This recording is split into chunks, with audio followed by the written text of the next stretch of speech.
be frank on these matters. My Lords, I welcome the noble lady to her new post at the Treasury. That is currently a hugely, unduly powerful department. We're all familiar with departmental ministers at the dispatch box, faced with an undeniable failing, shrugging and playing the Treasury just won't give me the money card. And look at where that has got us. We've heard from many noble lords about the state of broken Britain. So I'd suggest that the noble lady take note of the fact that the Treasury is increasingly being held responsible for the state of the country. So I'm going to look at three ways in which our system is broken. First, the individual and household poverty, inequality and insecurity.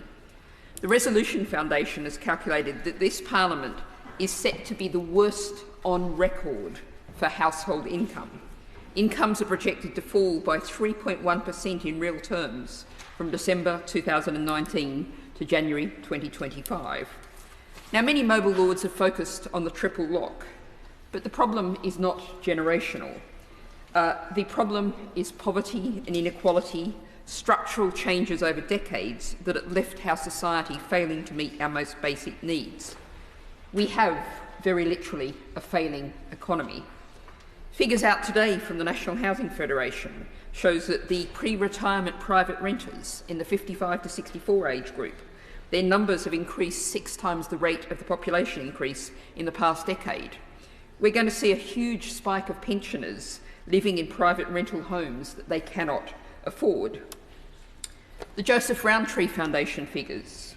1 million children experienced destitution last year, a number that has almost doubled since 2019. So what's in the Green Party's alternative autumn statement, released before the Chancellor stood up, for individuals? Well, starting with the most vulnerable, what the Green Party is proposing is an increase in universal credit by £40 a week, which would cost £9 billion. It's also proposing to abolish the two-child benefit cap by increasing the welfare budget by £1.3 billion. Now, I would challenge the government, and also particularly the front bench in front of me, why would you not do that to help some of the most vulnerable who are suffering so much now? Secondly, public poverty, inequality and insecurity. The Productivity Institute has highlighted that there's been a decade of declining spending per capita on education at all levels above primary school. Yet overall schools have somehow, all credit to them, broadly upheld performance as measured by the Institute for Government. They're the only group of public services of 9 in total that has not seen a deterioration since 2010. To quote again the Institute for Government, this government has abdicated the responsibility for public services. Now, there's also a question of how realistic all these plans are. The OBR has publicly doubted that the plans for further swinging austerity in public services are actually deliverable. The director of the Institute for Fiscal Studies has described these as implausibly tight spending plans. The Institute for Fiscal Studies says there's a sheer impossibility of not providing a drip feed more of bare subsistence funding to the collapsing court system, to our financially staggering local councils, as the noble lady Baronet Pinnock highlighted, to a DEFRA that's regularly failing to meet even its basic statutory responsibilities. So what's the Green Party's plan? To restore the public health budget by increasing spending by £1.4 billion, immediately increase NHS spending by £8 billion, to increase access to NHS dentists by increasing spending by 50%, £1.5 billion. And I think, crucially, many noble lords might appreciate, provide the necessary powers and funding to rural local authorities to take back control of bus services so they can increase routes and service frequencies, £3 billion.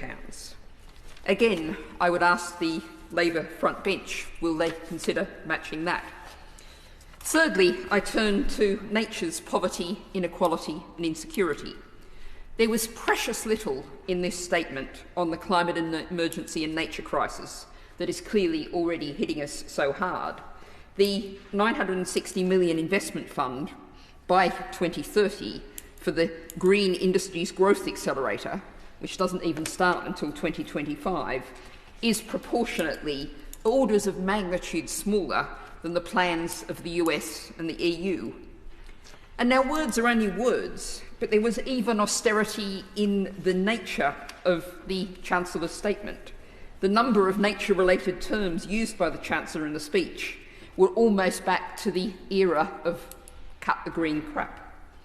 The Green Party's plan, turn ISAs green by linking their tax exemptions to investment in green bonds, invest an additional $3 billion in green transitions grants for small businesses to help them prepare and take advantage of the opportunities offered by greening the economy. And you'll be seeing much, much more in green spending in our general election manifesto. And I hope that the Labor front bench will be confirming very clearly plans to stick to its previously announced announcements, about which there has been considerable doubt. So the question I'm sure noble lords might ask is, where is the money coming from the green plans?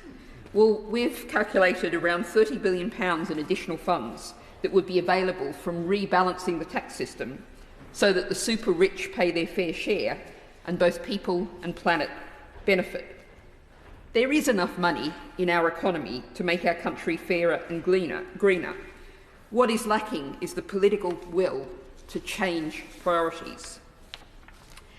Now, I turn finally to a direct question to the noble lady, the Minister, looking at the revenue side of the fiscal projections, which assumes that the 5p per litre cut in fuel duty will end in April and that the levy will then rise in line with inflation.